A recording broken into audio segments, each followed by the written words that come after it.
Syarah. Iya. Share screen, alhamdulillah. Nah, nama saya Fatia Syarah. Saya biasa dipanggil Syarah karena ada satu lagi nih, ada Fatia di sini. Halo Mbak Fatia.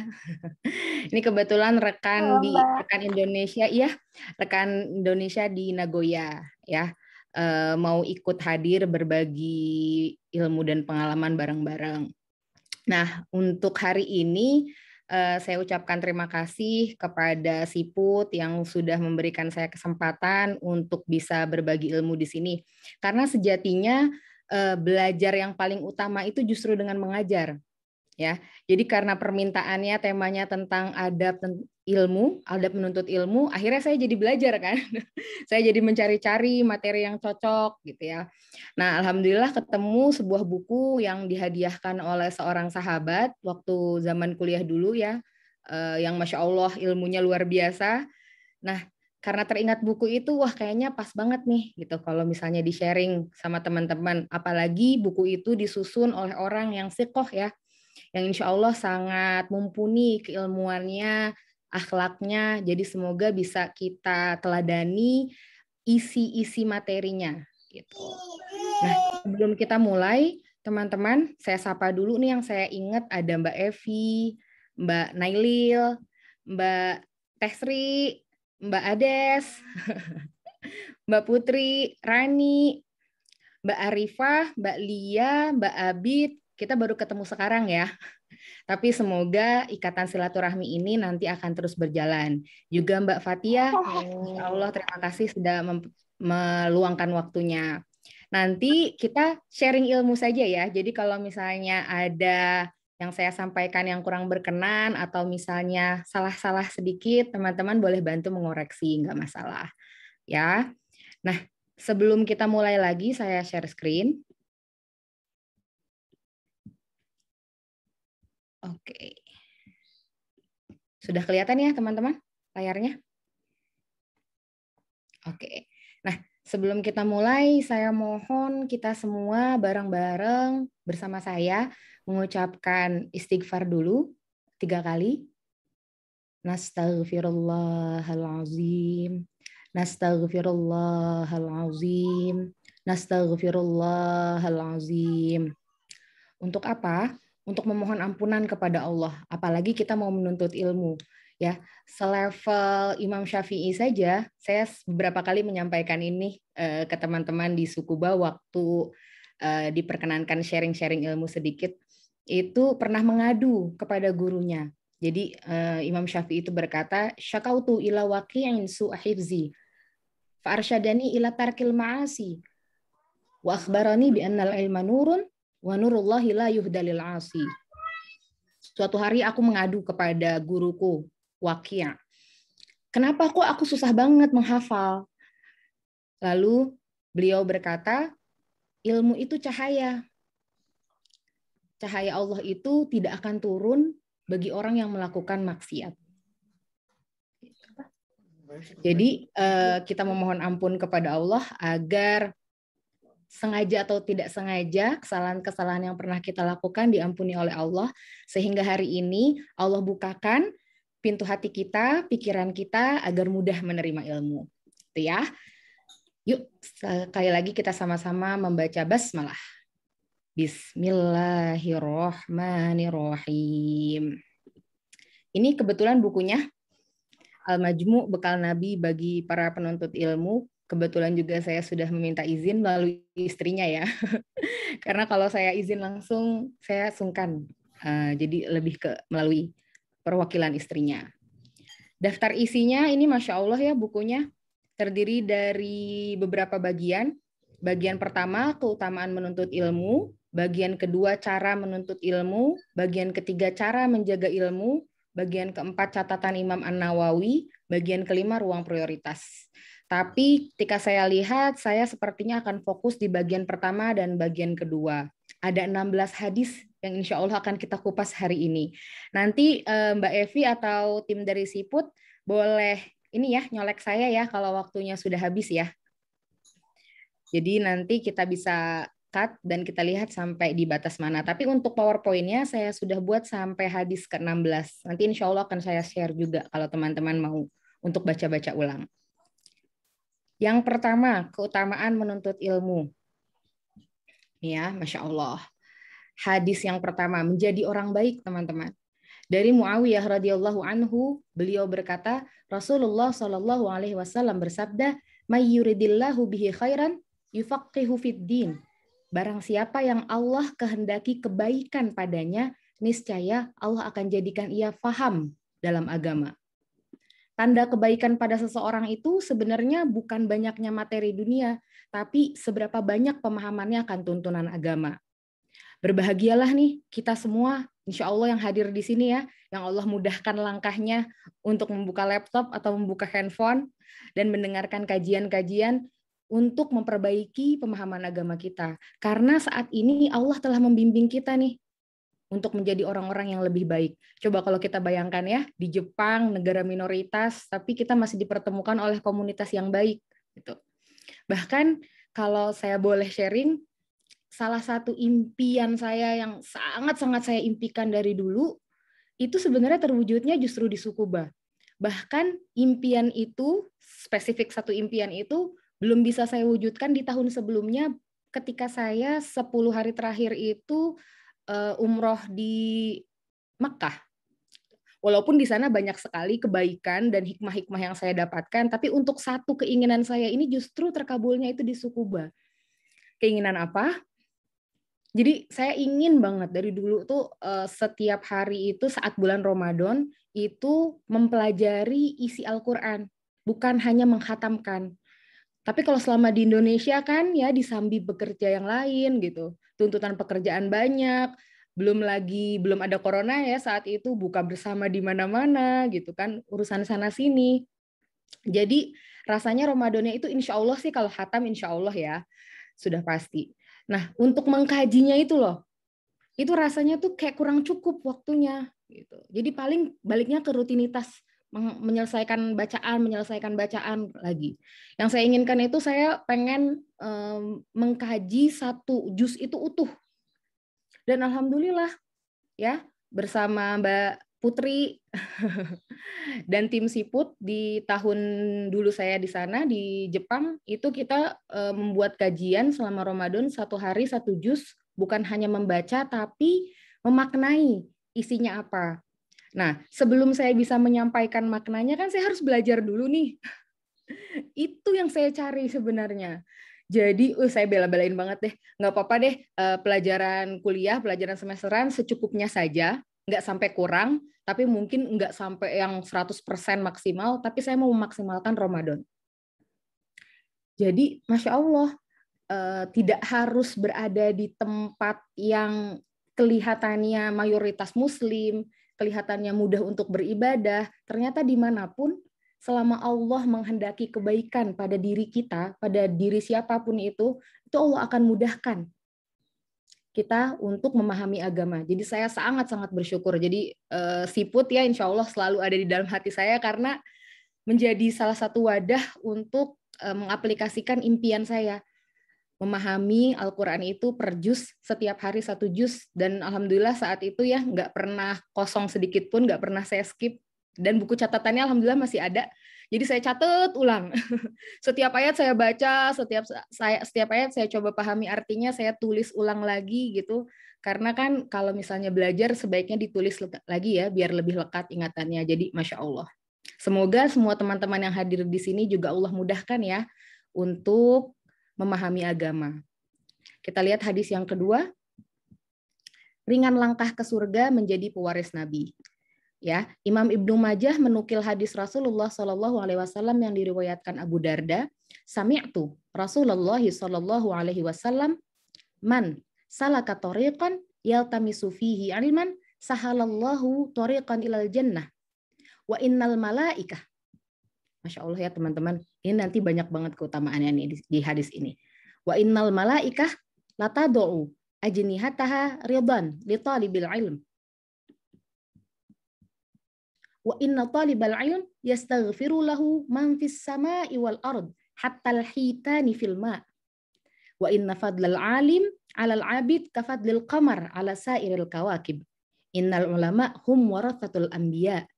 Innal anbiya lam yuwarrithu dinaran wala dirhaman, innama warithul ilma faman akhadahu akhadha bihazzin wafir. Teman-teman tidak usah dibawa pusing ya ketika saya menyampaikan hadisnya ya.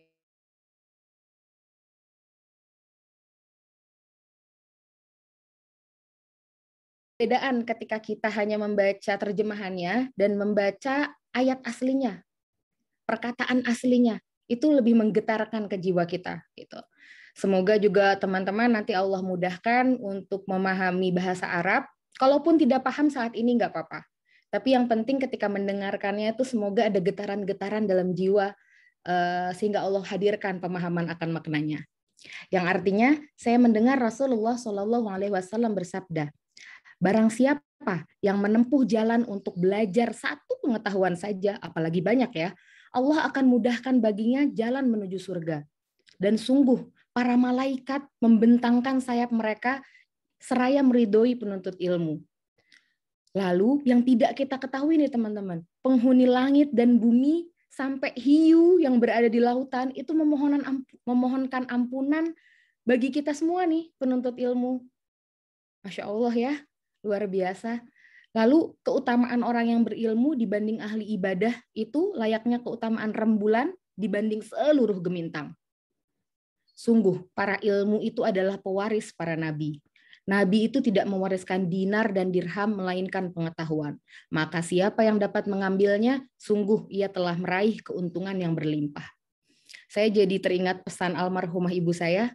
Qadarullah, almarhumah ibu saya sudah dipanggil Allah ketika saya kelas 1 di pesantren. Jadi kelas 1 sanawiyah ya. Saat itu seperti anak-anak pesantren pada umumnya, mau pulang, nggak betah. Baru awal-awal. Saya ingat banget, ibu saya saat itu cuma ngusap-ngusap kepala saya terus bilang, saya manggilnya Uma ya, bahasa panggilan orang Sumatera zaman lama ya. Sarah, Uma nggak bisa ninggalin Sarah harta. Yang Uma bisa tinggalin adalah ilmu. Jadi Sarah Uma masukin ke pesantren supaya ilmu Sarah nanti banyak. Dan itu adalah warisan yang paling utama yang Uma bisa kasih. Saat itu seperti anak-anak kecil ya, saya belum bisa memahami maknanya. Tapi lama-kelamaan saya berpikir bahwa keputusan memasukkan saya ke pesantren itu adalah keputusan terbaik yang orang tua saya pernah ambil buat saya. Karena alhamdulillah bekalnya luar biasa banyak. Insya Allah untuk dunia dan akhirat ya. Gitu. Karena sebenarnya saat ini saya pengajar bahasa Arab, tapi tetap bisa ke Jepang gitu teman-teman. Jadi Masya Allah ya, maksudnya belajar agama itu tidak harus terus-terusan berkutat di bidang agama saja, tapi kita bisa kemana-mana selama ridho Allah itu ada pada kita. Gitu. Dan salah satu ridho Allah yang paling utama itu kalau orang tua kita ridho. Saat itu walaupun saya nggak paham, tapi saya tahu bahwa ini adalah hal yang baik untuk diri saya. Qadarullah beberapa bulan sesudah itu, atau mungkin cuma 1 bulan sepertinya, ibu saya dipanggil oleh Allah Subhanahu Wa Taala. Tapi yaitu warisannya itu sangat luar biasa. Tuntutlah ilmu karena ilmu akan menjaga kita.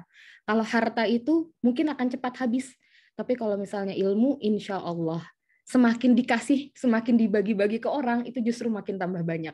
Gitu. Jadi ayo teman-teman yang di Sukubah semangat menuntut ilmunya, tidak harus melalui universitas ya, tapi di sekitar kita contohnya seperti ini gitu ya, menuntut ilmu, lalu berbagi pengalaman, membantu orang lain, itu ilmu apapun yang bisa kita bagi ke orang itu bagikan. Nah, kita lihat nih di hadis itu ya, ada 4 keutamaan, 5. Tapi yang hanya dianugerahkan Allah bagi para penuntut ilmu, spesifik, khusus. Ya. Yang pertama, kesungguhan penuntut ilmu dalam mengejar pengetahuan akan dibalas oleh Allah dengan kemudahan kita untuk menapaki surga. Udah ada 1 kunci nih, teman-teman. Ya. Kunci penuntut ilmu itu, insya Allah surga itu akan dimudahkan terbuka untuk kita. Lalu yang kedua, para malaikat memberikan ridho bagi para penuntut ilmu, mulai dari saat belajar sampai kita pulang.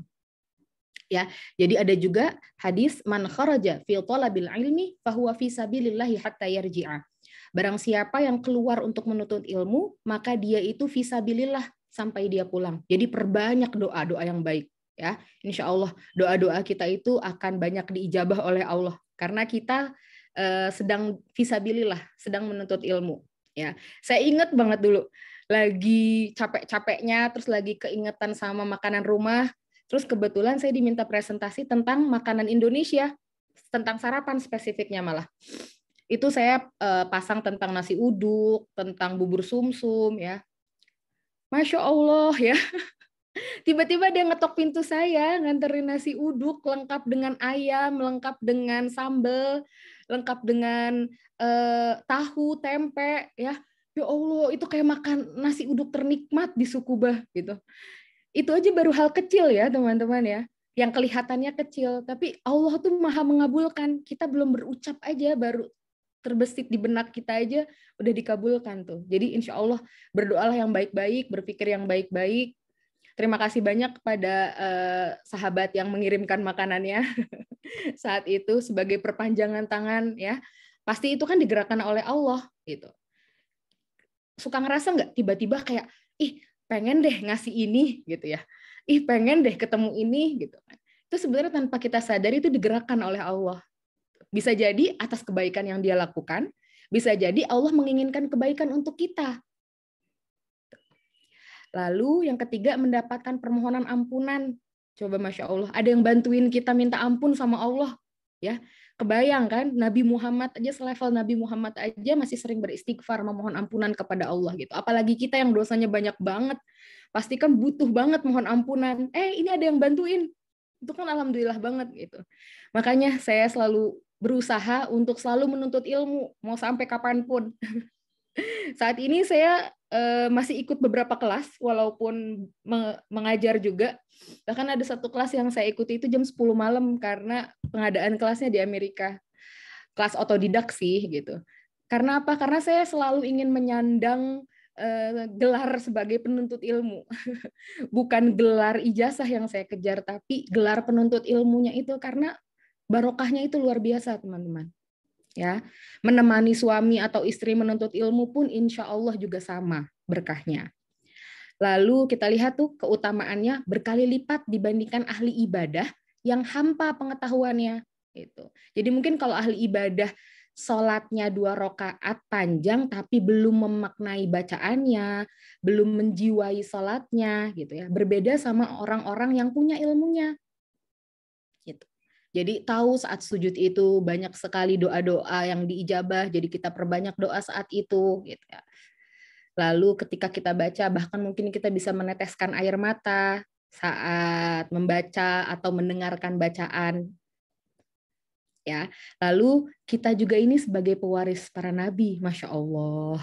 Coba, pewaris orang-orang soleh, pewaris kekasih Allah gitu.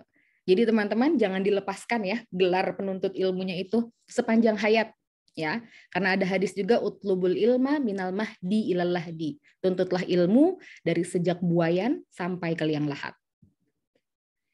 Sedikit cerita, ayah saya umurnya sekarang 84 tahun. Waktu itu ketika umur 79-an gitu ya, ayah saya manggil guru ke rumah, guru bahasa Arab. Saat itu saya bilang, ayah ya Allah, ini anaknya ngajar bahasa Arab. Kenapa nggak minta ajarin aja? Kata ayah, ayah nggak tega ngelihat Sarah, takutnya nanti waktunya terlalu banyak yang harus dikasihin ke ayah. Nggak apa-apa ya gitu. Tapi lihat ayah saya di umur 79 tahunan itu masih mau belajar ya. Dan sampai sekarang itu selalu setiap hari itu langganan koran 2. Jadi di rumah yang baca koran itu sebenarnya cuma ayah. Ya, diseling ngaji. Jadi setiap hari itu yang dilakukan gitu. Dan kalau misalnya memang ayah saya bergelar tinggi mungkin wajar ya gitu ya, pecinta buku, pecinta ilmu. Ini ayah saya lulusan SMP saja. Karena zaman dulu sudah ditinggal ayah ibunya dari masih kecil, jadi tidak punya biaya untuk melanjutkan sekolah. Jadi ayah saya pendidikan terakhirnya hanya SMP, tapi semangat belajarnya itu Masya Allah. Nah, itu yang ngebuat saya suka malu gitu kan. Kita yang alhamdulillah sudah mungkin difasilitasi lebih baik gitu, sebaiknya memanfaatkan waktu kita semaksimal mungkin. Selanjutnya, hadis ketiga, menentukan maslahat umat. Ya, innallaha, ini menyedihkan banget nih ketika baca ini tuh saya agak bergetar ya. Innallaha la yaqbidul ilm intiza'an yang tazi'uhu minal ibad. Ya, sesungguhnya Allah itu tidak akan mengangkat ilmu itu dengan sekali cabutan dari para hambanya. Walakin yaqbidul ilm biqabdil ulama. Akan tetapi cara Allah mengangkat ilmu yang ada di dunia ini itu dengan mewafatkan para ulama. Hatta idza lam yubqi aliman. Ketika enggak ada lagi para ulama, ittakhadhan nas ru'usan juhalan. Manusia itu akhirnya berujuknya itu kepada orang-orang yang bodoh. Juhalan itu dari kata jahil, jahiliyah, ya, masyarakat yang bodoh. Fasu'ilu, maka ketika orang-orang bodoh itu yang jadi pemimpin itu ditanya, fa'aftau bighairi ilm, maka mereka itu akan berfatwa tapi tanpa ilmu. Fadallu wa adallu. Mereka itu jadinya sesat dan menyesatkan orang lain. Astagfirullahalazim, menyeramkan sekali ya teman-teman ya. Gitu. Jadi semoga selalu ada di antara kita yang rajin menuntut ilmu sehingga posisi orang yang berilmu itu tidak harus digantikan oleh orang-orang yang bodoh. Gitu. Karena khawatir sekali kalau misalnya banyak orang yang sesat karena itu. Intisarinya, hadis ini menitipkan pesan bahwa umat Islam harus memiliki tradisi keilmuan yang kuat yang melahirkan generasi ulama yang akan menjaga kemaslahatan umat. Karena ketiadaan ilmu itu akan menjadikan hidup itu kehilangan arah ya. Bahkan yang dikhawatirkan tadi, menjadikan orang sesat. Nah, yang terakhir ini juga penting. Waspada. Berguru itu terhadap orang yang benar, yang ilmunya mumpuni. Ya, jangan sampai kita berguru pada orang yang fakir ilmu dan miskin pengetahuan. Berbeda ya dengan mendengarkan sharing ilmu gitu ya. Jadi orang kalau mau berbagi ilmu kita dengarkan nggak masalah ya. Tapi kalau mau benar-benar berguru mencari ilmu itu carilah guru yang benar-benar siqah supaya kita tidak tersesat. Selanjutnya hadis keempat. Orang menuntut ilmu itu bagai mendapati minuman Nabi. Ya, sami'tu Rasulullah sallallahu alaihi wasallam qol baina ana naim utitu biqadahi laban. Ya, jadi saya pernah Imam Bukhari ini menulis hadis yang diriwayatkan oleh sahabat Abdullah ibni Umar. Abdullah ibni Umar ini pernah mendengar Rasulullah bersabda bahwa ketika Rasulullah sedang tidur, Rasulullah itu bermimpi diberi minuman segelas susu. Fasyaribtu hatta inni la ararraya yakhraju fi azfari. Aku pun meminumnya hingga sungguh aku melihat kepuasan mengalir bahkan sampai kuku jari ini tuh kepuasannya. Jadi enggak hanya di tenggorokan ya. Tsumma ataitu fadli Umar bin Al-Khattab. Lalu aku berikan sisanya kepada Umar bin Khattab. Qalu, para sahabat bertanya, "Fama awwaltahu ya Rasulullah?" Lalu arti takwil mimpi itu apa ya Rasulullah? Qala al-ilm. Beliau menjawab ilmu. Keutamaan ilmu dilukiskan layaknya manfaat air susu. Tidak hanya menghilangkan dahaga, tapi juga menghadirkan kenikmatan yang tiada terkira.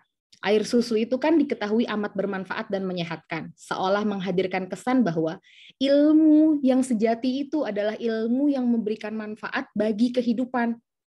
Ya, bukan hanya untuk orang lain tapi juga sekaligus melahirkan kondisi yang menyehatkan bagi jiwa dan raga pemiliknya. Jadi dengan ilmu itu yang kita punya itu kita menyehatkan jiwa raga kita, juga menyehatkan orang lain gitu. Bukan hanya fisik yang sehat ya, tapi pikiran yang sehat, akal yang sehat sehingga bisa memutuskan yang benar, menjauhi yang salah, itu butuh ilmu. Dan hadis ini juga menunjukkan kemuliaan Umar bin Khattab. Selanjutnya, hadis kelima, yang tadi kita bilang ya, ilmu itu dicabutnya itu dengan mewafatkan ulama. Nah, kalau udah begitu, hilangnya ilmu itu sebenarnya adalah tanda-tanda kiamat. Qala Rasulullah sallallahu alaihi wasallam, Inna min asyratis sa'ah. Jadi kiamat itu juga kadang-kadang diartikan di dalam Al-Quran atau hadis itu sa'ah. Sa'ah itu artinya jam. Jadi jam itu kan sedang berdetak ya, terus gitu. Kita tidak tahu tuh sampai waktunya kapan jam itu berhenti. Jadi jam itu diibaratkan kiamat. Rasulullah Shallallahu Alaihi Wasallam bersabda bahwa sungguh di antara tanda kiamat itu adalah yang pertama ayur fa'al ilm, hilangnya pengetahuan. Wayat butal jahil, nih kata jahil muncul lagi ya, kebodohan tadi, merebaknya kebodohan. Wayushrabul khamr, dan diminumnya khamr, wayazharaz zina, dan maraknya zina. Hadis ini menunjukkan pentingnya ilmu. Sampai kalau misalnya udah nggak ada tadi ilmu, itu adalah tanda-tanda kiamat. Jadi penting banget bagi seorang muslim yang beriman itu selalu dekat dengan pengetahuan, dimanapun.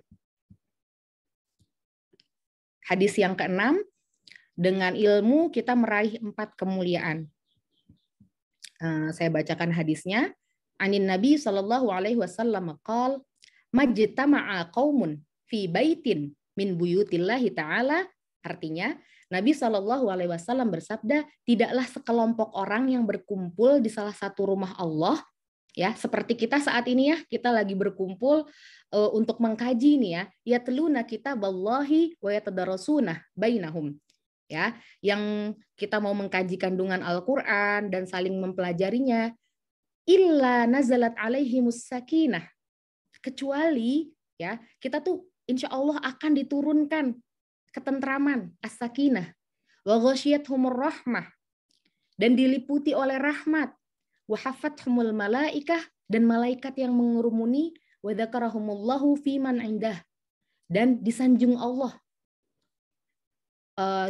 kepada para makhluk di sekitarnya. Jadi Masya Allah ya, ada 4 keutamaan, kemuliaan untuk para penuntut ilmu.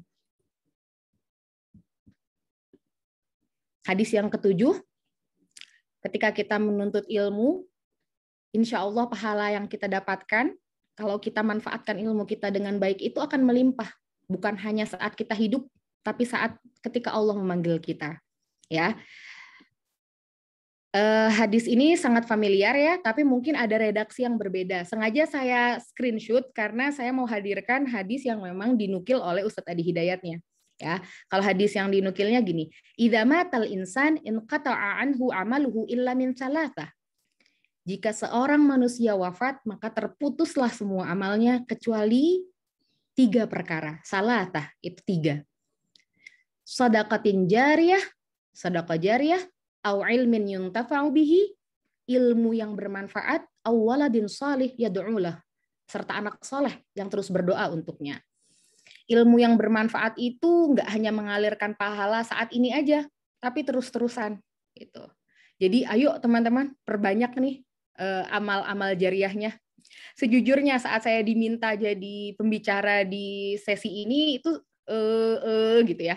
Di satu sisi senang, pengen berbagi ilmu, di sisi lain saya pantas nggak ya gitu.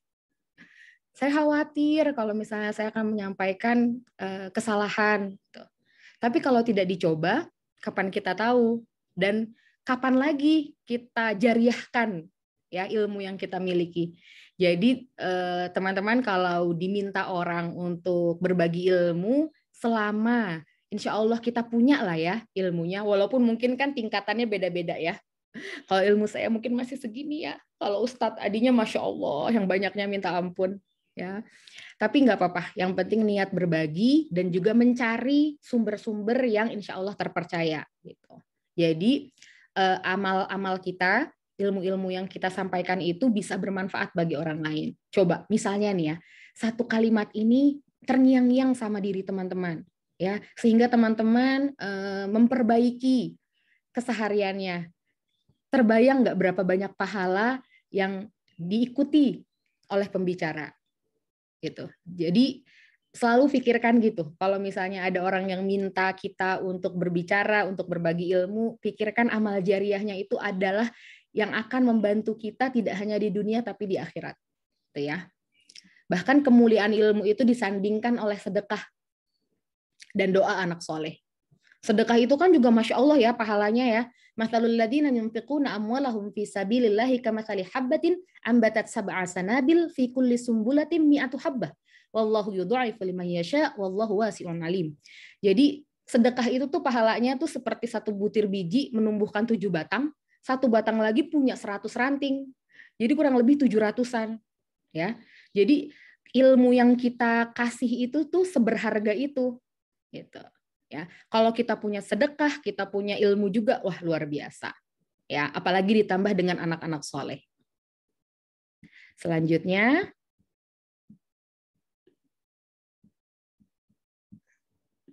oke. Nah, Masya Allah ya, teman-teman, nggak berasa bagian pertama kita sudah selesai. Ini kita mau lanjutkan dulu ke bagian kedua atau mau ada sesi tanya-jawab? Atau kita lanjutkan dulu? Gimana, Mbak Evi atau Mbak Abid? Iya, Mbak. Mungkin saya tanyakan dulu kepada para peserta. Apakah ada yang ingin bertanya terlebih dahulu? Kalau belum ada, mungkin dilanjutkan saja, Mbak Syarah. Oke, siap. Jadi alhamdulillah ya, kita sudah mendengarkan dan memaknai 7 hadis. Sekarang kita mau masuk ke hadis ke-8. Total yang kita bahas hari ini ada 16. Ya, semoga pahala-pahala dari Allah ini berlimpah untuk kita semua. Sekali lagi tenang, nanti PowerPoint-nya saya share. Kalau misalnya teman-teman ingin membaca. Ya, hadis ke-8. Nah, ini ingat materinya. Cara menuntut ilmu. Ya, yang pertama di hadis ke-8 ini, Sami'atu Rasulullah sallallahu alaihi wasallam yaqul, innamal a'malu binniyat. Ya, sesungguhnya setiap perbuatan itu tergantung niatnya. Wa innamal likulli imri'in ma nawa. Dan setiap orang itu nanti akan dibalas berdasarkan apa yang dia niatkan. Faman kanat hijratuhu ilallah, siapa yang hijrahnya karena ingin mendapatkan ridho Allah wa rasulih dan rasulnya, fahijratuhu ilallahi wa rasulih. Maka hijrahnya itu dinilai sebagai hijrah yang mencari keridhaan kepada Allah dan Rasulnya. Wa man kanat hijratuhu lidunya yusibuha aw imra'atin yankihuha fahijratuhu ila ma hajara ilaih. Dan barang siapa yang hijrahnya karena menginginkan kehidupan yang layak di dunia atau karena wanita yang ingin dinikahinya, atau kita balik, atau ingin lelaki yang dinikahi, maka hijrahnya itu hanya akan bernilai sesuai yang dia niatkan. Jadi hati-hati sekali dengan niat, teman-teman. Walaupun tidak terucap. Luruskan selalu niat bahwa apa yang kita pelajari ini semoga menjadikan kita lebih dekat kepada Allah. Ya, saya waktu di Sukubah masih teringat banget. Kalau misalnya lagi tertekan deadline atau justru lagi banyak tuntutan dari dosen, itu justru yang saya tidak akan tinggalkan adalah ibadah-ibadah yang mendekatkan diri kepada Allah. Saya usahakan banget ngajar ngaji nggak pernah saya tinggal, walaupun deadline nih ada di depan mata. Tapi karena apa? Karena saya mau keridhaan Allah di situ. Saya mau karya yang saya hasilkan itu adalah karya yang akan membuat saya lebih dekat sama Allah. Bukan menjadikan saya makhluk yang sombong sehingga Allah tidak ridho. Dan sejauh ini it works ya. Walaupun mungkin pasti pelaksanaannya di tiap orang beda-beda ya. Gitu. Jadi saya selalu mikir kalau misalnya apa-apa yang saya dapatkan itu sebenarnya bukan karena sayanya, tapi karena Allah. Karena saya mencoba mendekati Allah. Waktu S1 nyusun skripsi, itu Masya Allah, dosen saya itu dulu ya kan dosen di fakultas saya itu tuh terkenal memang rata-rata lulusan Timur Tengah, jadi sering banget jadi ustadz umroh. Sebulan 2 kali umroh, teman-teman. Coba bayangin, umroh 9 atau 10 hari, 2 kali. Sebulan udah 20 harian di Mekah. Terus kapan ketemu mahasiswanya kan? Dan mana beliau itu terkenal agak susah gitu kan. Cuman saya berdoa aja sama Allah gitu kan, ya Allah mudahkan, ya Allah mudahkan gitu. Akhirnya udah mau deadline, saya telepon kan, karena saya nggak bisa ketemu terus kan sama dosennya. Pas saya telepon, kata dosennya, ya udah, kamu bisa datang ke sini karena malam ini saya mau berangkat ke bandara, jadi kamu harus datang siang-siang. Kalau kamu bisa datang, saya bisa bantu konsultasikan. Oh siap Ustadz. Saya langsung berangkatkan ke rumahnya. Nggak tahu rumahnya di mana, saya cari tahu dulu. Pokoknya iya aja dulu ya. Bismillah. Pas nyampe, langsung dikasih sama dosennya. Saya nggak baca lagi makalah kamu, skripsi kamu, karena saya yakin insya Allah kamu bisa daftar ujian. Nanti pas pulang dari umroh baru saya cek. Ya Allah, itu bersyukurnya ya Allah gitu. S2, sama kurang lebih kayak gitu dosennya. Sudah, iya bagus insya Allah. Hampir nggak ada coretan satupun. Itu kadang saya sampai mikir ini sebenarnya buatan saya bener nggak sih gitu ya. Kan kadang-kadang ini apa emang dosennya enak aja atau emang tulisan saya bener gitu kan, nggak tahu. Yang paling penting lurusin niat aja bahwa skripsi ini saya lakukan adalah untuk beribadah sama Allah gitu, untuk mendekatkan diri saya sama Allah agar ilmunya itu bermanfaat. Ke Jepang, di Jepang sekalipun tuh saya dapat sensei yang setiap saya ngasih sesuatu, oke gitu kan. Pernah dikoreksi sedikit itu grammar point-nya doang, itu juga paling 2 atau 3 kata gitu. Selebihnya oke. Saya sampai ya Allah, Masya Allah gitu ya. Balik lagi, bukan karena sayanya kok. Saya yakin itu karena Allah. Allah yang ridho gitu. Saya yakin juga teman-teman di sini pasti banyak cerita-cerita yang penuh berkah, penuh hikmah, yang membuat teman-teman itu insya Allah lebih dekat lagi sama Allah. Jadi kita luruskan niat teman-teman, ya, karena Allah akan jawab impian kita sesuai niat kita. Selanjutnya,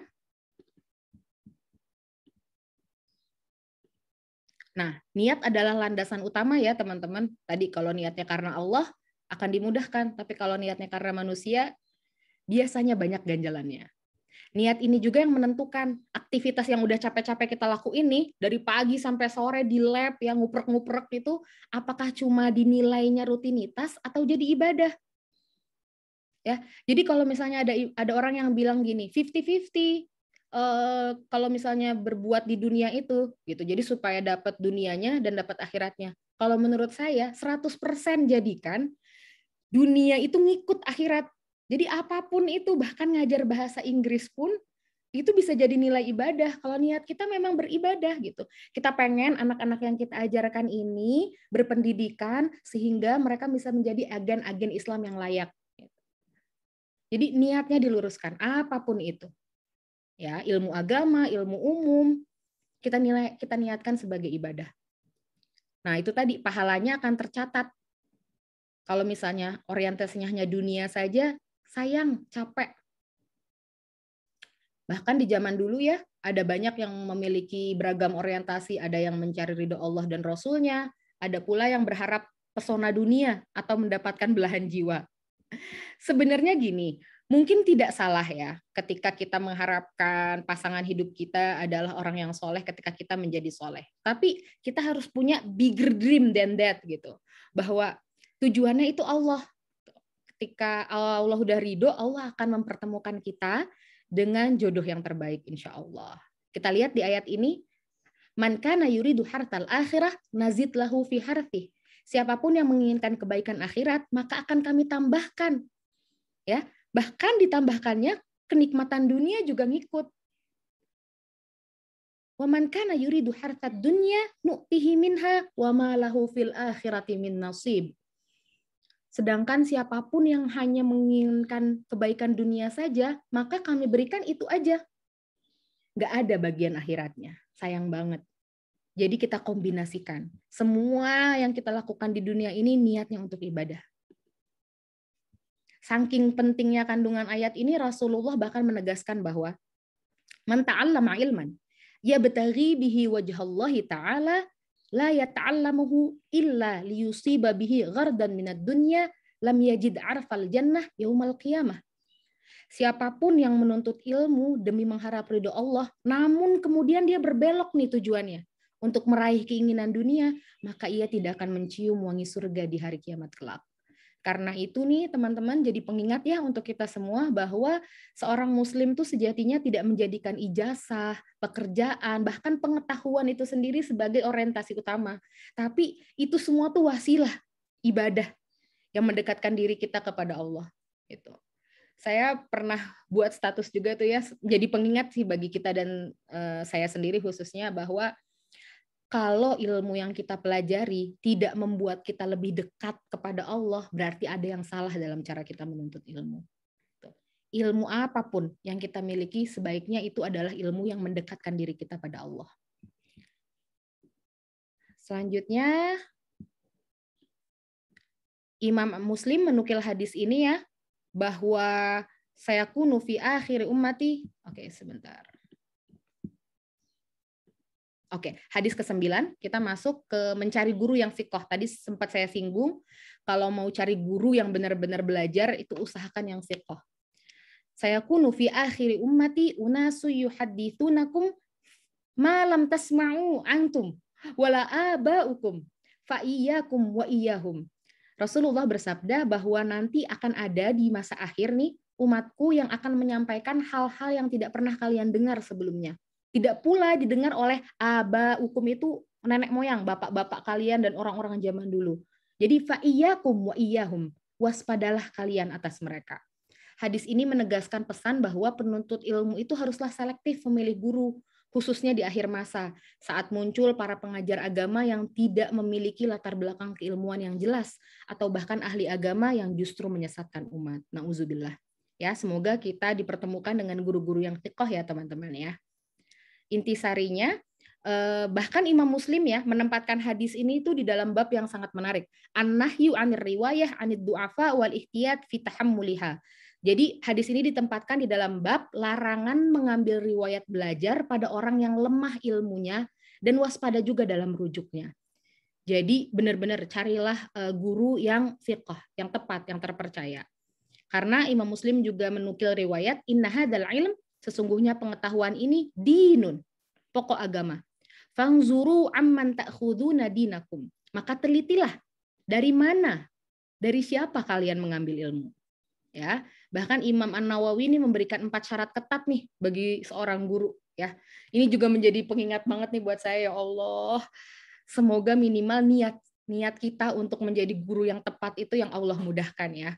Tidaklah penuntut ilmu belajar kecuali dari seorang guru yang sempurna keahliannya, baik agamanya, mendalam pemahamannya, serta mulia pekertinya. Itu. Tantangan banget bagi orang yang berbicara di depan umum itu untuk menyelaraskan apa yang diucapkan dengan apa yang dilakukan. Jadi ini juga tantangan buat saya dan bagi teman-teman sekalian gitu. Yuk kita selaraskan apa yang kita ucapkan dan apa yang kita lakukan. Karena Allah juga berfirman, kabura maqtan indallahi antaqulu ma la taf'alun. Gitu ya. Jadi dosa besar banget gitu kalau kita mengatakan apa yang tidak kita lakukan. Selanjutnya, hadis yang ke-10 memetakan jadwal dan prioritas materi. Ya, di hadisnya, kana Nabi sallallahu alaihi wasallam yatakhawwaluna bil mau'izah bil ayyam karahatas sammat alaina. Ya, Nabi sallallahu alaihi wasallam senantiasa membatasi hari-hari tertentu dalam memberikan nasihat. Supaya apa? Supaya jangan sampai pesertanya itu bosan. Ya, esensi hadis ini menekankan keteraturan supaya proses taklim dan ta'allum, ini maksudnya proses belajar mengajar, supaya terjadwal dengan baik, nggak terus-terusan sehingga membuat jenuh dan kebosanan. Ya, alhamdulillah nih ya Siput kan ada waktu-waktu tertentu untuk kajian ya, nggak mungkin setiap hari juga kan gitu. Jadi kita harus tentukan jadwal dan diprioritaskan nih. Jadi penting juga pada kita penuntut ilmu tuh memetakan kebutuhan diri kita. Materi apa sih yang sangat kita butuhkan saat ini, apalagi di zaman sekarang ya, di mana Zoom meeting, webinar itu di mana-mana. Saya sempat kewalahan sendiri. Mau ikut ini, ikut itu, inget ini gitu ya. Kok rasanya ilmunya banyak banget yang dipengenin gitu. Sebenarnya tidak salah, tapi kita juga harus ukur kualitas diri kita, pekerjaan-pekerjaan kita yang lain gitu. Lalu sudah sebanyak apa yang kita amalkan gitu ya. Jadi bikin prioritas yang mana yang perlu kita butuhkan. Kalau Ustadz Adi Hidayat di sini menyampaikan ilmu dasar seperti tauhid itu harus didahulukan. Ya, keimanan kepada Allah yang tadi semua saya sebutkan bahwa jadikan segala sesuatu ini tuh ibadah. Gitu. Itu menunjukkan bukti keimanan kita tuh sudah kuat kepada Allah. Juga ilmu terapan seperti fikih yang mesti disempurnakan. Ya, bagaimana hukum sholat, lalu bagaimana jika tidak ada air dan lain sebagainya supaya ada ilmunya. Hadis ke-11, serius dalam belajar.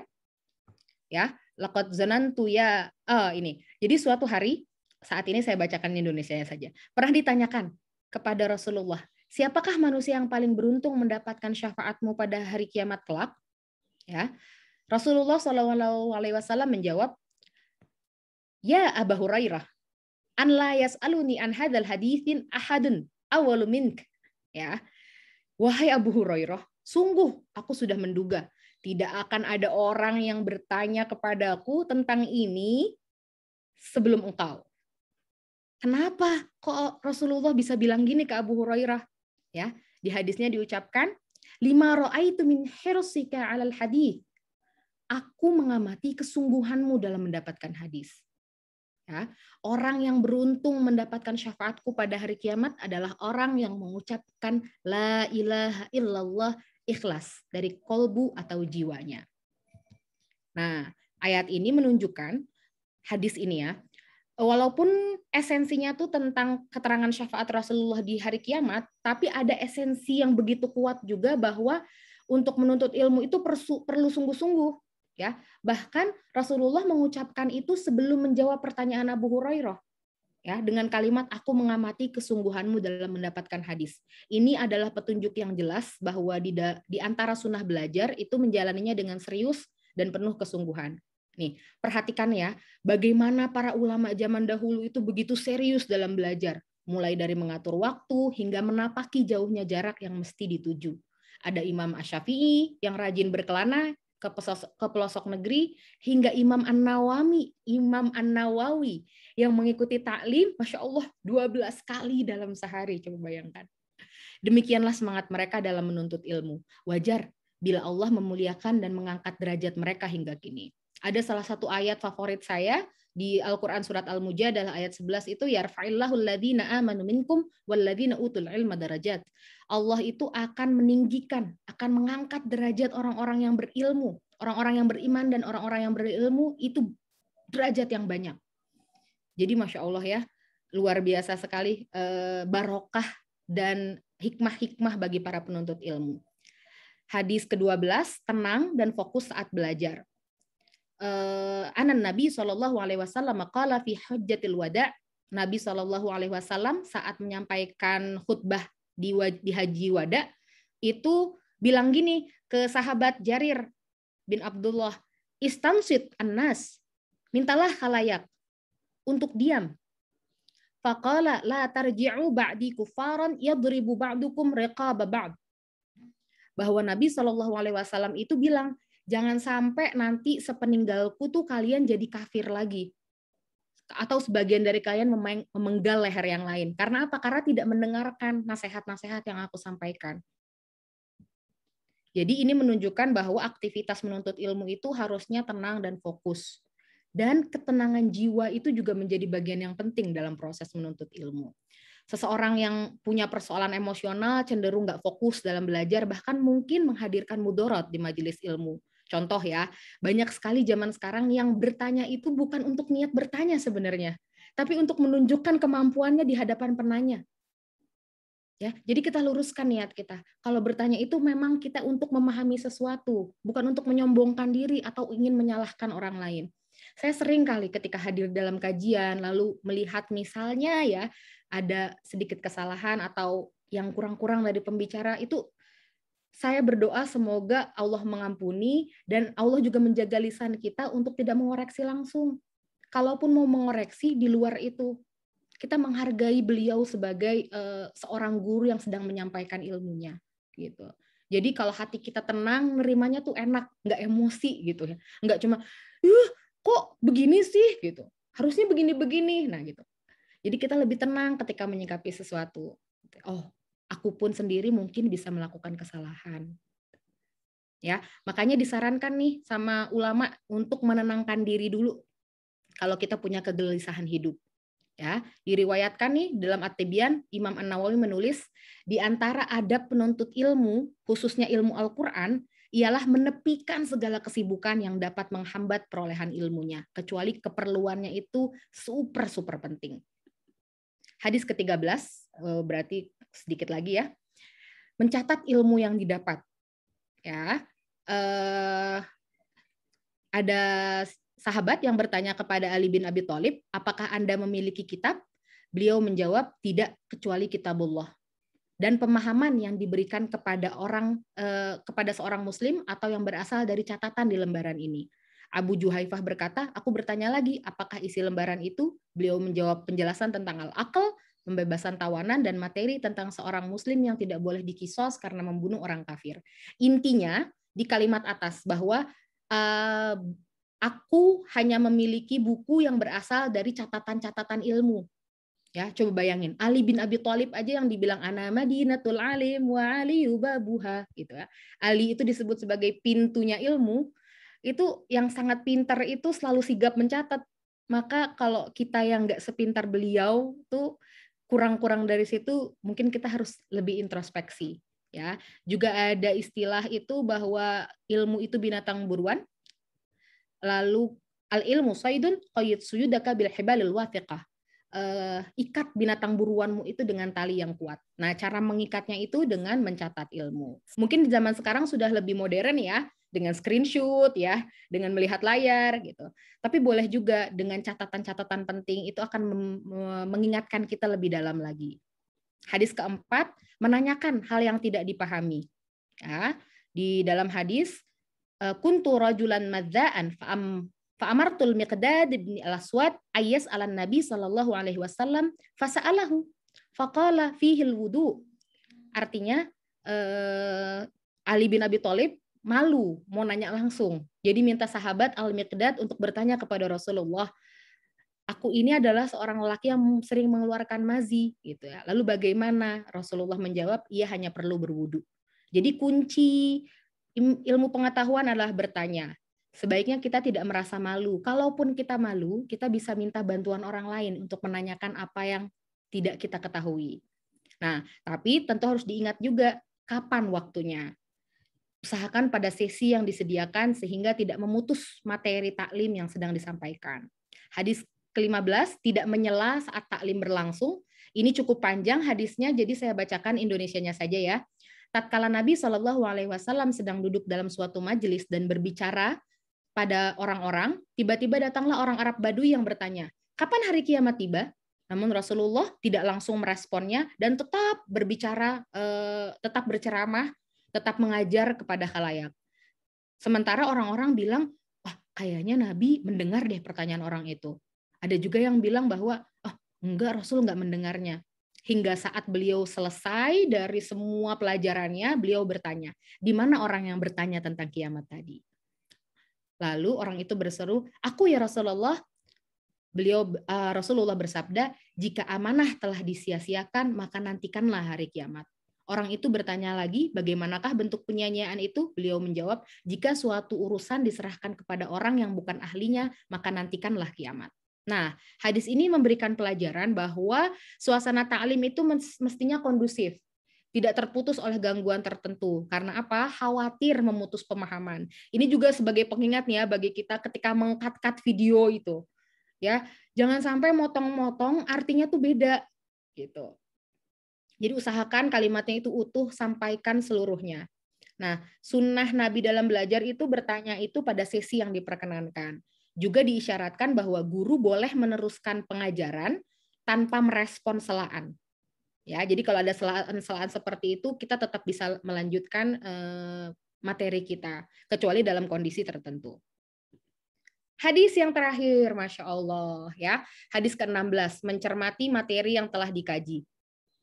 Ini juga cukup panjang, tapi sudah saya hitamkan yang pentingnya saja. Ya, artinya tidaklah Aisyah, si istri Nabi SAW, mendengar sesuatu yang tidak dipahaminya kecuali ia akan mencermatinya hingga paham. Ya, mencermati, menanya kembali sampai paham seutuhnya. Hadis ini menganjurkan kita, para penuntut ilmu, agar selalu mencermati materi pelajaran untuk menyempurnakan pemahaman kita. Ini adalah salah satu sunnah yang telah berlangsung di masa Nabi, bahkan dipraktikkan langsung oleh istri Nabi Muhammad, yaitu Sayyidah Aisyah radhiyallahu anha. Nah, di antara proses mencermati itu, bertanya langsung ke narasumbernya untuk memastikan benarnya pemahaman kita. Baik saat proses belajar itu berlangsung ya, di sesi tanya jawab atau di sesi di luar itu ketika diperkenankan. Hadis ini juga sekaligus menjadi peringatan agar para penuntut ilmu tidak mendiamkan materi yang tidak dipahami atau menarik kesimpulan sendiri pada hal yang masih diragukan. Ini banyak sekali ya teman-teman. Jadi terjemah suka-suka, terjemah bebas. Hal ini amatlah berbahaya selain berpotensi melahirkan gagal paham dan amalan. Masya Allah, kita sudah sampai di penghujung hadis ke-16 tidak berasa.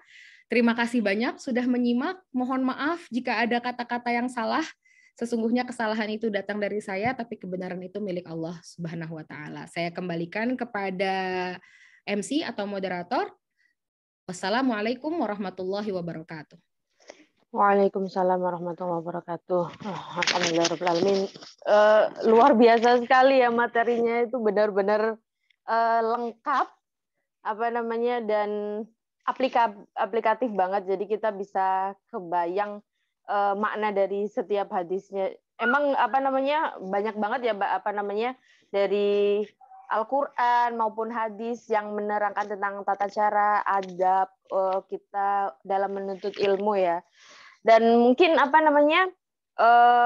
itu general ya, nggak hanya untuk para lelaki, tapi semua penuntut ilmu, baik wanita, anak-anak, itu semuanya bisa mengikuti hadis dan yang sudah disebutkan di Al-Quran. Nah, barangkali ibu-ibu di sini atau teteh-teteh ada yang ingin ditanyakan atau mungkin ada yang ingin di-sharingkan misalkan di kesehariannya. Mungkin kan di sini banyak nih, saya lihat tuh banyak banget ibu-ibu luar biasa ya, student, punya anak, punya baby gitu, tapi semangat banget gitu mencari ilmunya gitu.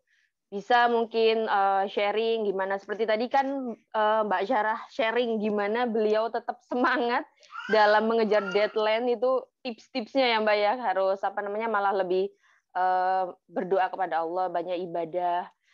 Sebenarnya juga kalau mungkin dari saya dulu aja ya, sambil nunggu pertanyaan dari yang lain. Sebenarnya kayak saya ini kan punya baby itu merupakan tantangan tersendiri sih. Jadi kayak setiap kita buka Al-Quran aja atau buka sesuatu aja pasti diikutin sama anak-anak, atau mungkin malah dirajai sama anak-anak. Jadi mereka yang mainan gitu. Jadi mereka yang mengambil alih bukunya atau mengambil alih Al-Qur'annya.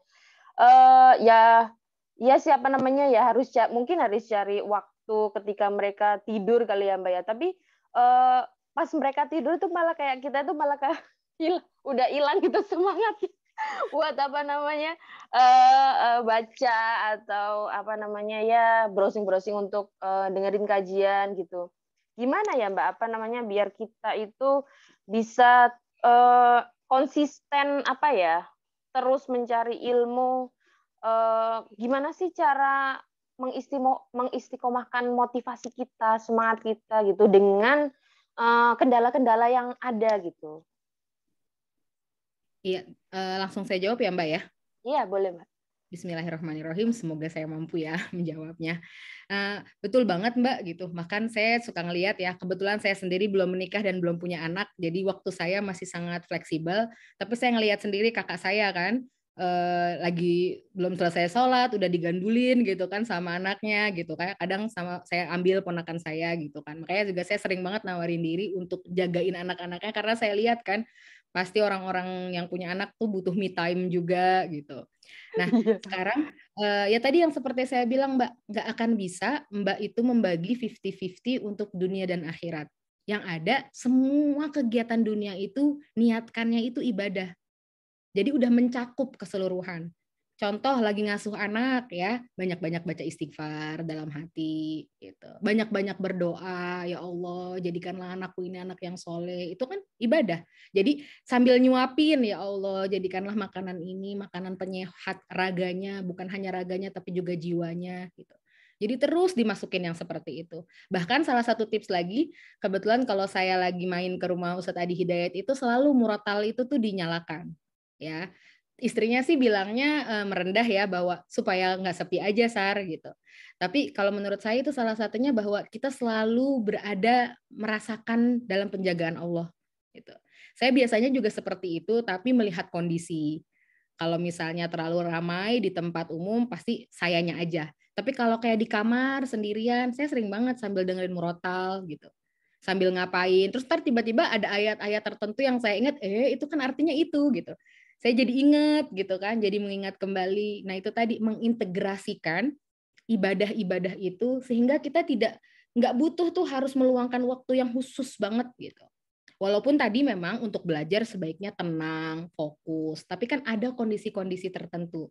Ya, nah contoh saat ini Mbak fokus, walaupun tadi misalnya agak diganggu-gangguin ya, tapi nggak apa-apa Mbak gitu.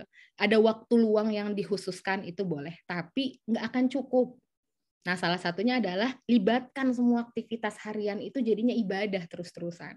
Makanya kan sahabat-sahabat zaman dulu tuh khatamnya tuh sering banget karena apa? Karena mereka nggak butuh duduk diem baca Al-Quran, tinggal nyetel hafalan di kepalanya aja. Jadi sambil ngapain itu murotal jalan terus gitu. Ya, dulu banget tuh saya ingat banget waktu saya ikut nge-gym olahraga, coba bayangin Mbak ya, pakai jilbab panjang ya, ikut nge-gym karena saya pengen olahraga kan. Nah, di sela-sela nunggu waktu itu saya ngaji. Jadi sambil ngelihat nunggu waktu jadwal itu saya sambil ngaji gitu ya. Alhamdulillah itu juga salah satu cara akhirnya saya dipertemukan dengan orang yang baik juga. Itu dia nyamperin, kamu lagi ngaji kata dia gitu. Iya, ya sambil nunggu aja gituin. Oh gitu. Nanti kita pulang bareng ya gitu. Jadi ada orang yang mendekat karena tahu gitu. Wah, ini orang kayaknya agamanya bagus gitu. Ya itu tadi, mau aktivitas bahkan yang kelihatannya duniawi banget gitu kayak olahraga, tapi terus aja niatin ibadah. Niat saya waktu itu supaya lebih sehat. Saya harus meluangkan waktu, tapi juga saya pengen waktu saya nggak kosong. Ya, saya selalu ingin mengingat Allah gitu. Jadi disambi aja Mbak. Nggak harus hafalan yang, wah hafalan saya baru yang sedikit-sedikit nih Mbak. Ya nggak apa-apa, yang bisa aja. Gitu. Dihafalkan terus-terusan, diulang-ulang. Ya, itu juga salah satu bentuk penjagaan. Terus doa-doa itu bagi saya Masya Allah deh. Intinya itu sebenarnya bukan melafalkan doanya, tapi bagaimana kita melibatkan Allah itu dalam setiap keadaan. Makanya kan di dalam Islam banyak banget doa masuk kamar mandi, doa keluar kamar mandi, doa mendengar petir, doa mendengar azan, doa ketika turun hujan ya, doa masuk masjid, doa keluar masjid, doa tidur, bangun tidur, doa makan. Itu esensinya adalah kita supaya mengingat Allah kapanpun, dimanapun, kejadian apapun. Ya, semoga menjawab ya Mbak. Alhamdulillah menjawab banget sih Mbak. Ya apa namanya, disadarkan kembali ya Mbak ya, apa namanya, ya itu tadi saya kena dengan kata-kata Mbak, apa namanya, mengkaitkan semua kegiatan kita itu, karena Allah ya Mbak ya, sampai ada doanya di setiap kegiatannya. Terima kasih banyak Mbak Syarah. Teman-teman yang lain, kalau mau bertanya, mumpung Mbak Syarah ini, seorang guru jadi enak banget ngejelasinnya. Apa namanya? Ya, silakan bisa open mic aja langsung. Saya Rina, bismillahirrahmanirrahim. Assalamualaikum warahmatullahi wabarakatuh. Waalaikumsalam warahmatullahi wabarakatuh. Salam kenal Mbak. Ya, salam kenal. Jadi Mbak Fatia sudah pulang ke Indonesia, saya mungkin baru masuk ke Tsukuba gitu ya. Jadi saya ingin bertanya terkait mungkin juga aktivitas Mbak Syarah ini kan seorang guru gitu ya, pengajar, bahwa ada hadis juga terkait dengan adab sebelum ilmu gitu. Nah, terkadang kita mengajar siswa ataupun mahasiswa gitu yang mungkin dalam hal adab itu masih kurang gitu, sehingga mungkin ya tadi, jadi ilmunya bisa diperoleh tetapi mungkin adabnya masih ini. Nah, bagaimana menyisipkan atau ketika mengajar itu selalu mengingatkan gitu ya terkait dengan adab sebelum ilmu, seperti itu Mbak Syarah. Oke, terima kasih banyak Mbak Rina ya. Betul banget.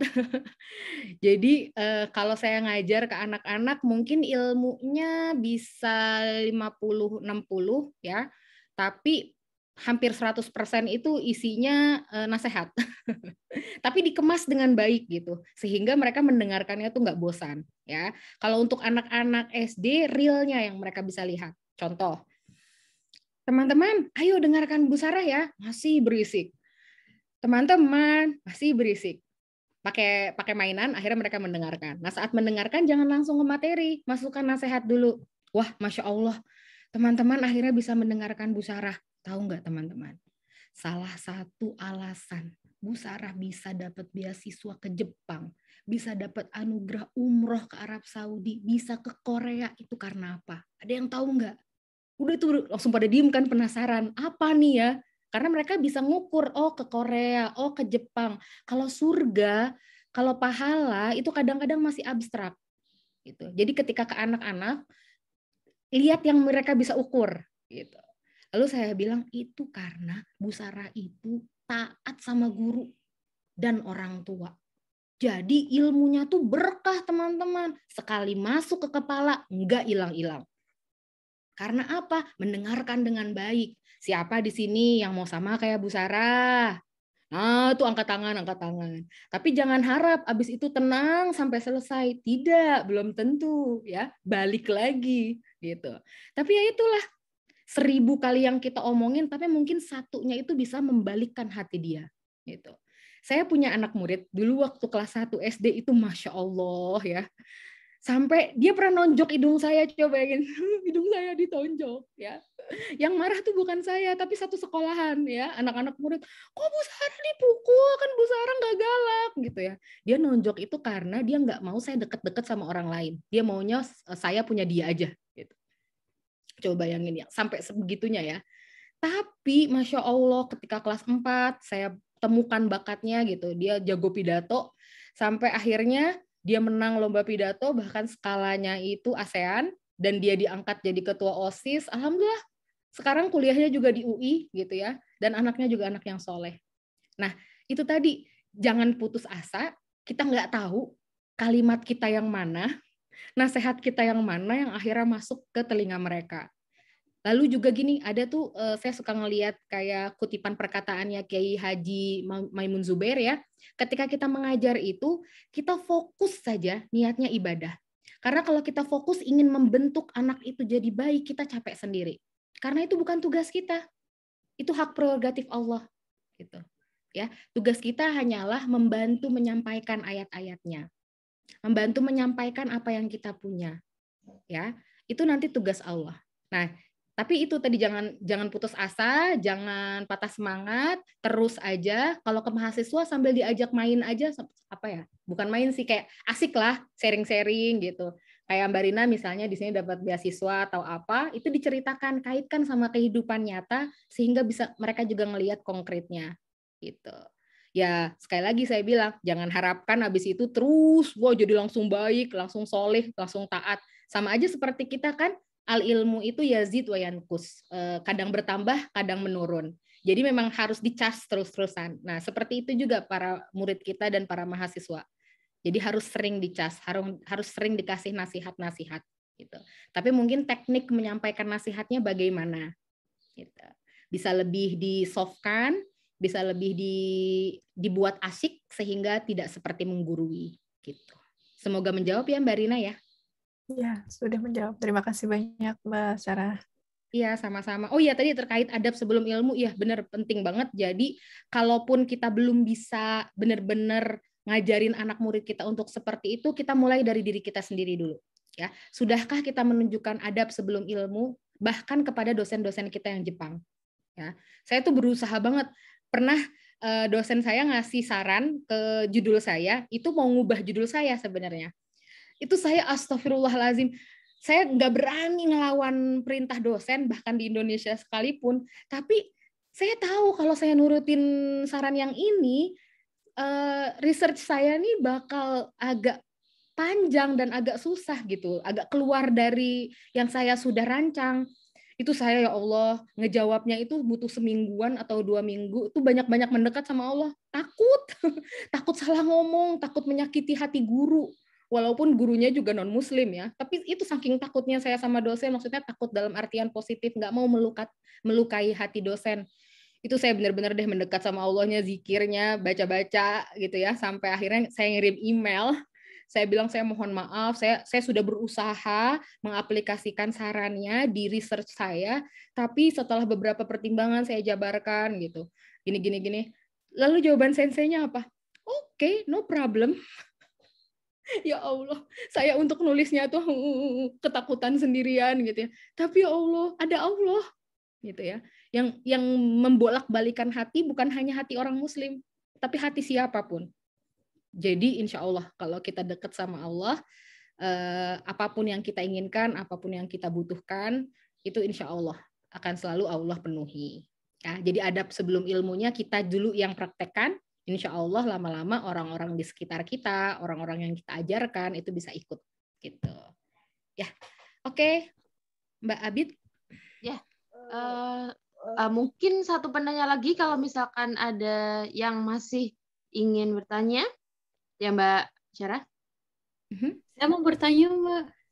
Silakan. Halo Mbak Nisa. Ini Masya Allah penuntut ilmu yang sangat luar biasa ini. Enggak Mbak. Masya Allah Mbak.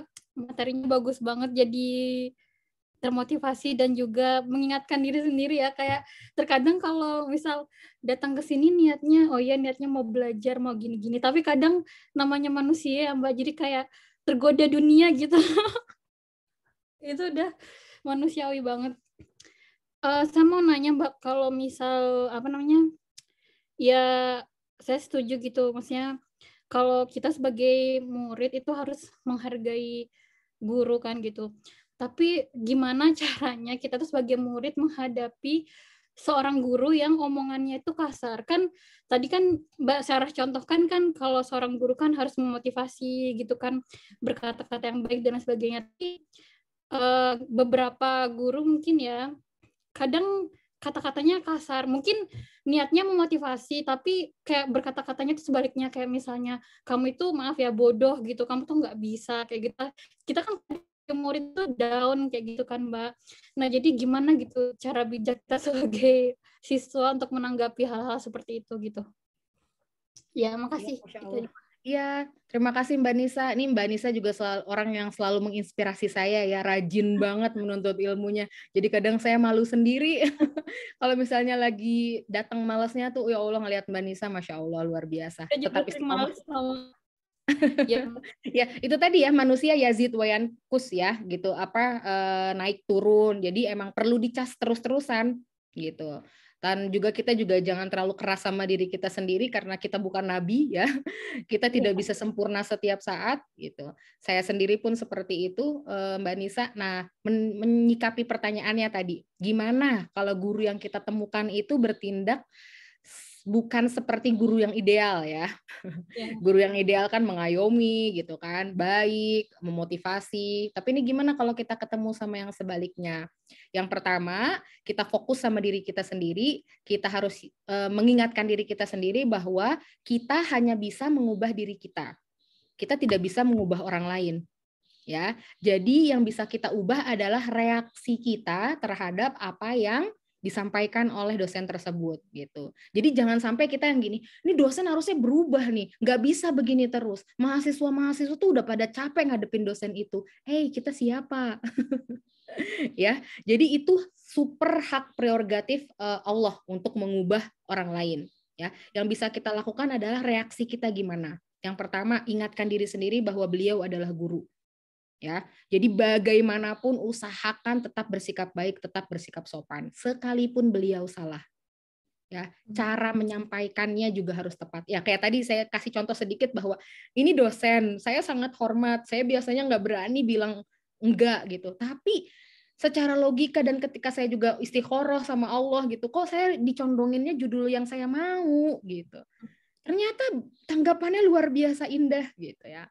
Terus yang kedua, kita ambil hikmah di balik itu. Pasti banyak banget hikmah yang Allah kasih. Bisa jadi dengan kalimat-kalimat seperti itu kita banyak termotivasi, walaupun kadang-kadang down ya.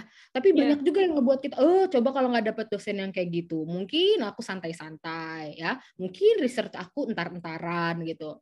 Jadi pasti banyak hikmahnya. Ya, karena gini, kita dipertemukan dengan seseorang itu kalau dia baik ingin menularkan kebaikan. kalau misalnya dia tidak baik untuk mengajarkan kita supaya kita tidak berbuat yang sama kayak dia. Ya, itu salah satu hikmah yang juga kita ambil. Suatu saat, insya Allah ya, sepertinya semua yang ada di sini akan sering menyampaikan ilmunya di tempat lain. Kita jadi belajar. Aku nggak mau jadi dosen yang seperti itu, gitu. Karena aku tahu rasanya jadi mahasiswa dengan dosen yang seperti itu, gitu. Jadi kita dicontohkan langsung nih tindakan nyata, gitu. Ya, jadi cari hikmahnya sampai sekecil apapun. Ya, mau gimana pun. Ada satu contoh nih saya. Jadi sebenarnya saya berjuang banget. Saya sempat cerita ke Rani kayaknya dulu. Jadi waktu di Jepang saya dikasih hadiah sama temen. Itu luar biasa. Sebuah sepatu yang harganya mahal banget. Yang saya nggak bakal mau beli pakai uang sendiri gitu ya. Itu sepatu saya sayang-sayang ya. Saya jarang banget pakainya. Kalau hujan nggak bakal make. Paling selama di Jepang baru pakai kurang dari 10 kali. Saking disayang-sayang ya. Karena mahal banget ya. Di Indonesia, karena saya pikir, kotor sedikit, saya mau bawa ke tempat cuci. Tempat cucinya pun saya pilih mall, Kota Kasablanka, yang insya Allah sikoh ya, kalau tadi saya bilang, cari guru yang sikoh, saya cari tempat yang terpercaya. Tapi tahu nggak, sepatu saya rusak karena dicuci.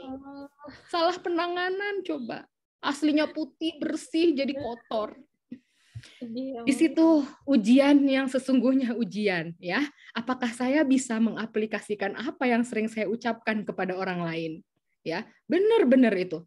Ya Allah, kata saya, itulah diuji sama sesuatu yang kita cintai banget gitu. Satu, ya, bahwa jangan sampai kecintaan kita terhadap benda itu melebihi kecintaan kita terhadap Allah. Ya, yang kedua, itu cuma benda. Memang ada masanya. Mau harganya berapapun itu ada masanya. Yang ketiga, yakinlah sesuatu yang diambil oleh Allah itu akan diganti dengan yang lebih baik. Gitu. Dan akhirnya saya mengurus, tapi saya cuma bilang gini, saya mau Mas berusaha gitu. Karena Mas tahu sendiri ini kesalahan siapa, saya bilang kan. Terus akhirnya manajemennya nelfon saya, terus minta maaf, terus bilang ya udah Mbak, kita mau ganti rugi gitu ya, mau ngasih kurang lebih 1/4 harga sepatunya 500.000. Kata dia bisa kami transfer, kata saya nggak usah Mbak, ambil aja. Kasih juga sama yang udah ngerusakin itu juga kasih.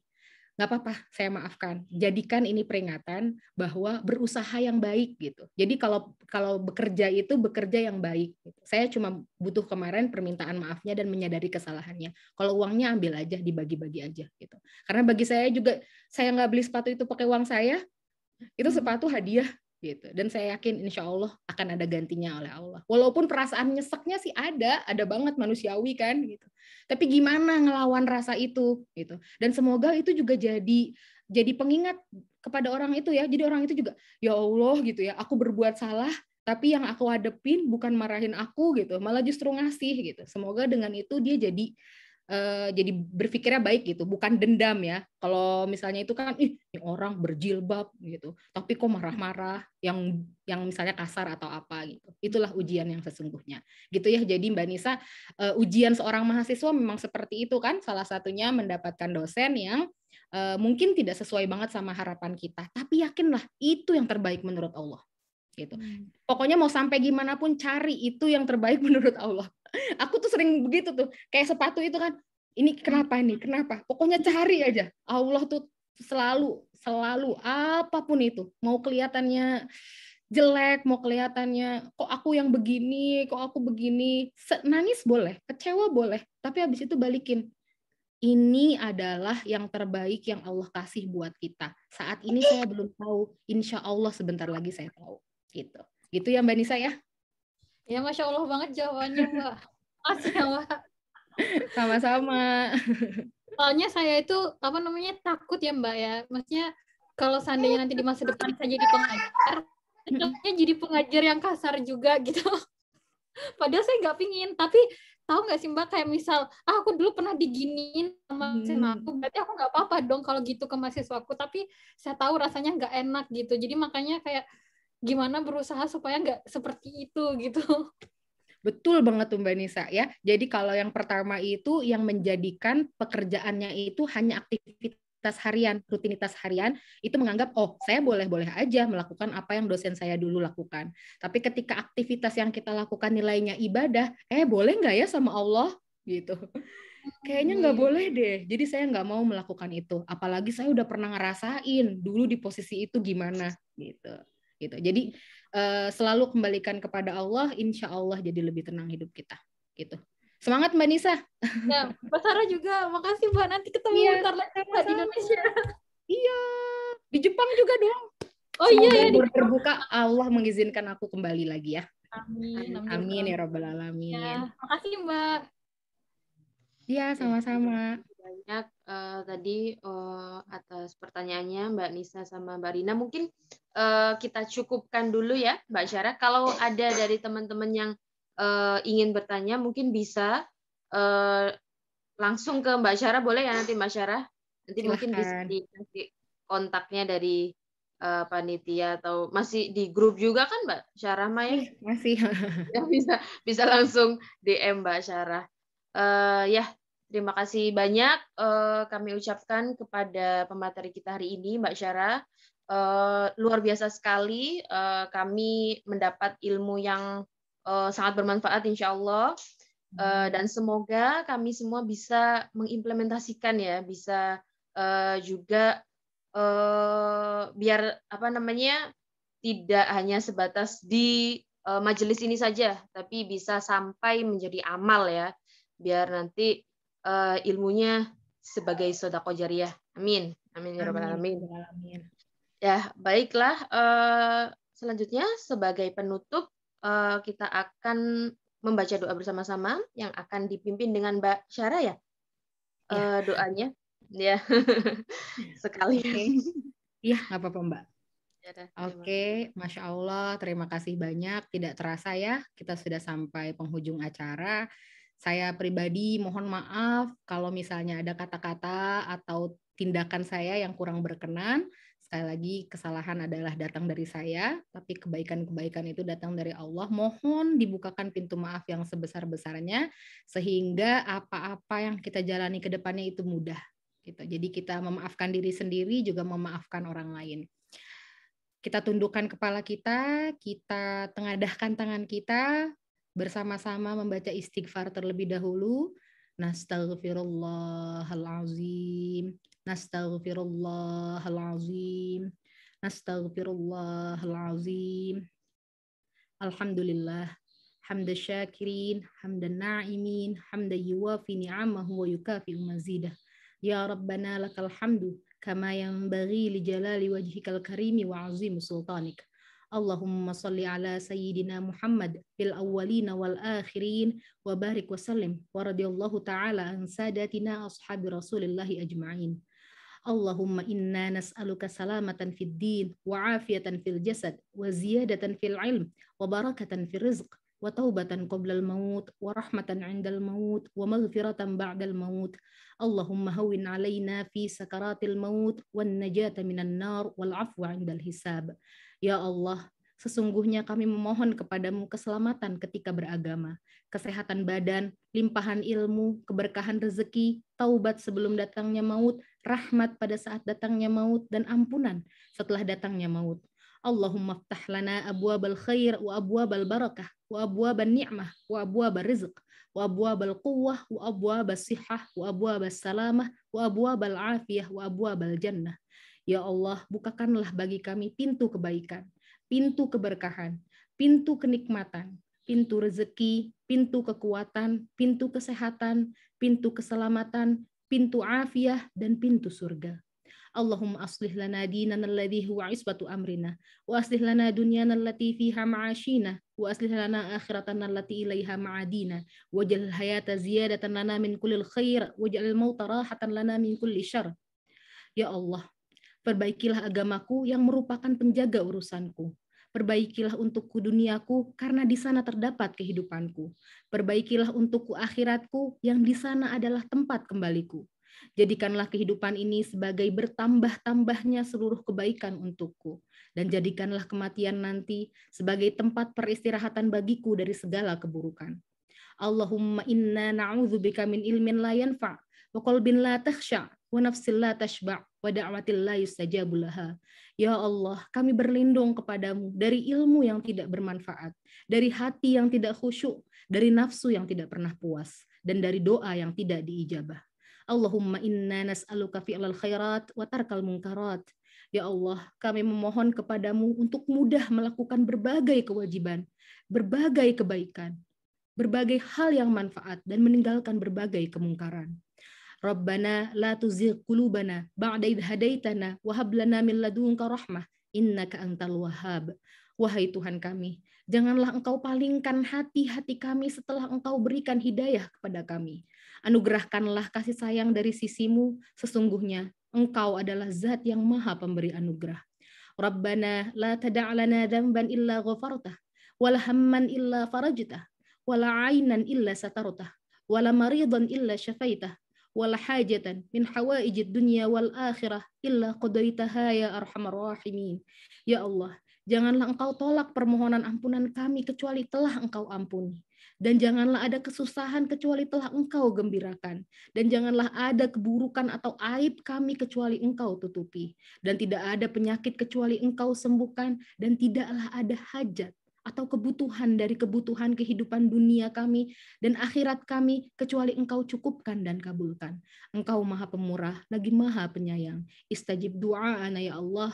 Subhana rabbika rabbil izzati amma yasifun. Wassalamun alal mursalin. Walhamdulillahi rabbil alamin. Wassalamualaikum warahmatullahi wabarakatuh. Waalaikumsalam warahmatullahi wabarakatuh. Ya, baik. Dengan dibacakannya doa oleh Mbak Syara tadi, menandakan juga acara pada siang hari ini juga akan kita akhiri.